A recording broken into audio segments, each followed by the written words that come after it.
C'est en cela, depuis la forme à laquelle on commence à parvenir, que je peux t'évoquer le fait de pouvoir considérer comme différencier le fait de la distinction qui puisse être faite ici entre ce qui va être de l'ordre de porter son attention et se concentrer. Et c'est de cette même manière en fait que tu vas comprendre en quoi te concentrer sur ton attention ne va pas représenter le fait de refuser le monde en fait, mais simplement le fait d'agir sur le monde depuis l'amplitude que crée sur la matière le monde, donc ce que tu vas chercher dans ton monde intérieur à toi en fait. Si par exemple, je reprends cet exemple d'SDF qui, en allant chercher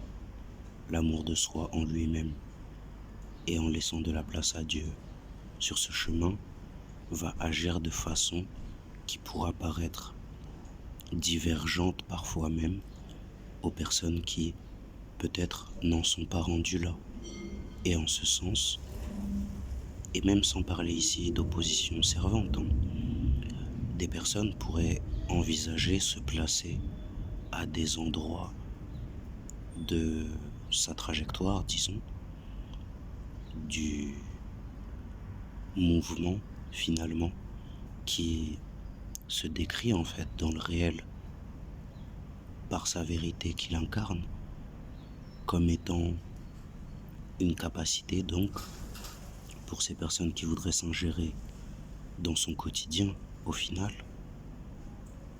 une voie d'accès au fait de pouvoir avoir accès à lui à son insu ou comme je l'évoquais précédemment vers la direction du secret de ses enseignements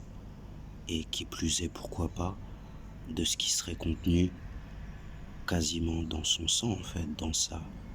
racine, dans son ADN, dans son noyau, dans son âme,